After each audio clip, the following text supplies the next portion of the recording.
Welcome to the Gumloop tutorial series. This is where we are going to take a look at one individual Gumloop node and just kind of take a deep dive, see how you can use it, see how it fits into other nodes, how it passes data back and forth, and all those different things. So today we are going to look at the video analyzer node.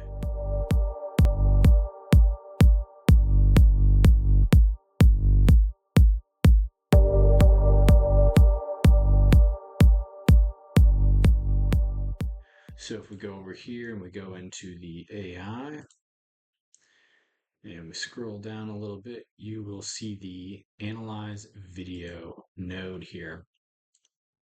Now, there's a couple different ways that you could use this here. This is going to work very similarly to the regular Ask AI node, but this one here, we can pass in a video file that it can read. Now, something to note is the video file needs to be less than 200 megabytes in length. This is roughly, from my experience, about 25 minutes of video if it's an MP4 style video, maybe more or less than that, but somewhere around that. So if you're looking to like do something with a 2 hour long video, it might be very hard or very challenging to do that. But what can we actually do with this? So first, I think it's important to just kind of take a look at the node itself, right? So obviously we have loop mode. Almost everything has loop mode in it. And we could be passing in lots of videos and it could be analyzing all these different things. We're going to have the prompt. What do we want the AI to do with this thing? The video file. So this here, when you first drag this into your workflow, will look like this as a drop down, and this will actually be looking at all the different videos that you have uploaded to your Gumloop projects. And so this is not actually what we want in most cases, and we'll take a look at how to change that in just a second.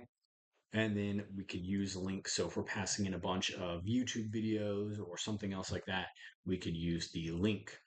Now we also have the different video models, which there are currently two: Gemini 2.5 Flash and Gemini 2.5 Pro. And so if we go up to the top here, we can see that for the standard AI models, it's 2 credits. And for the advanced, it's 20, expert is 30. So we would know that this is 2 and the advanced is going to be 20. So now to change this file input, say we wanted to, we are dragging a video from some other source into this node, we could go over to show more options and we can configure the input. And by clicking on show as input here, this would allow us to drag some other input from another node into it. And we'll take a look at that in just a second.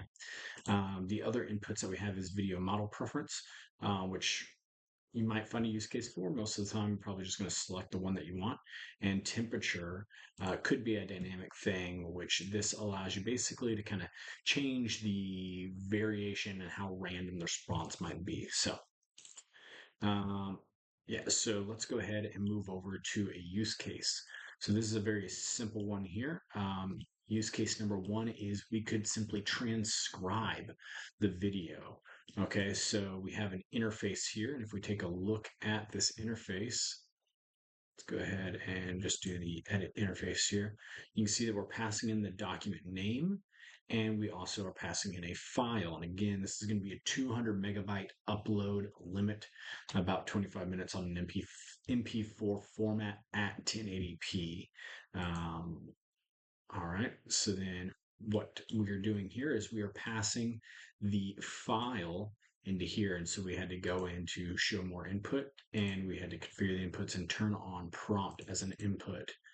That way we could actually connect this file dynamically from whatever the input was to here. And then the prompt here is I simply stated, give me a word for word transcription of the video.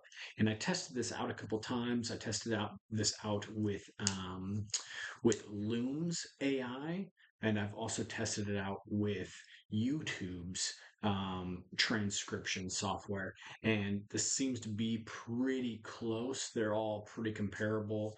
I did not watch the video to listen for a one for one, but just based off of word count, this did get very, very similarly compared to those two other AI transcription services. And that's just using the Gemini 2.5 Flash so that it's only 2 credits. And then what I did was I passed this down into the Google Documents writer. And so we can see that when we are done with this, it basically is giving us the analysis. In this case, it's just a word for word transcription. So you can use this in Gumloop to transcribe videos. And now in the other one is the Google Doc Writer. We can obviously see that I passed the document name. So that file name that we had in the interface here, I passed that down. So that would be the title of the document within my Google Documents. And so I actually use a very similar service to this, which we'll take a look at in a second, for these YouTube videos that I make. And I'll show you how I do that in this third one here. But before we get there, let's take a look at a little bit more advanced one, which is the video summary generator. And so there's a couple different ways that you can do this.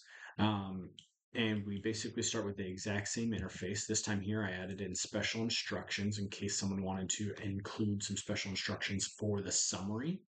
And so we'll see that we have the video transcriber, and I chose to do this as get the transcription because I still wanted that. But if you wanted to, what you could do is you could instead say, you could take this. And so I left this as the video transcription portion here, and I used an Ask AI to create a summary of the transcription.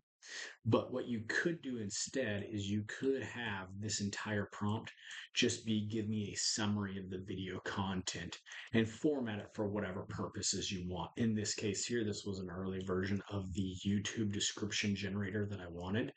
So I want you to take the following transcript and create a YouTube description for this video. It should be 5,000 characters in length and include the following special instructions.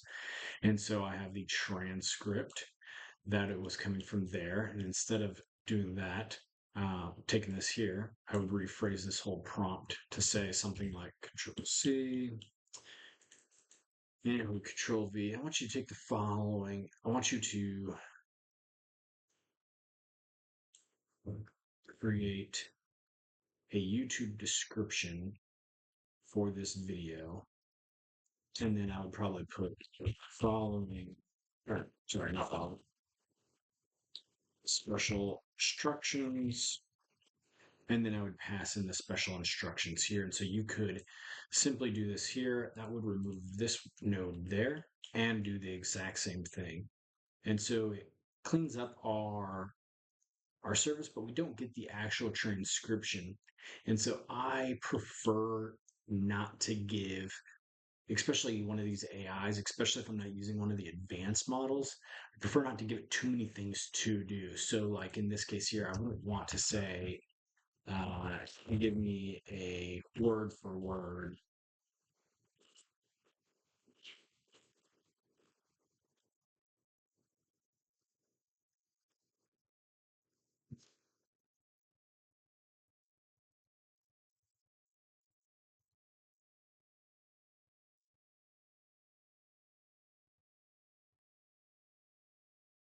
And so I wouldn't want to do both of those because it might confuse it. It might not have a large enough context window. It might, there's a lot of things that could come up. And so I always try to keep like one node as one single function. And so in this case here, I would either, if I wanted to have both, I would have it do the transcription, and then I would probably pass that transcription to an Ask AI node so that it could create the summary based off the transcription, and both of those get passed to here. And so we would actually move this here, and then the analysis would come down here. Now, in how I use this whole system, this is what I did here. I added in an additional Google Documents and I removed the special instructions from the interface. And so we still have the same interface as we started with. I have the document name. This basically becomes the name of the video. And then I have the video file. I pass down the video file into the video transcription like I had in the previous one here. Give me a word for word transcription of the video using the basic model. And then I created a Google document with special instructions that I wanted for my YouTube content. And so the video description then takes basically the entire special instructions document, as well as the video title and the transcription to create how I want that summary or that description to be created for that YouTube video. And so in this video, you can actually go down and you can scroll and you can take a look at the special, or you can take a look at the description, and it is exactly what the AI generated for me. And now in the Google Documents Writer, you can see that we create the description, and I also keep the transcription just in case I want to do something with it later. Currently, I'm not doing anything with it, but yeah. So that is the video analyzer or analyze video node um, that comes within Gumloop. Very powerful node for automation. If you have videos, there's a lot of different things that you can do with this. So yeah, I will see you all on the next video.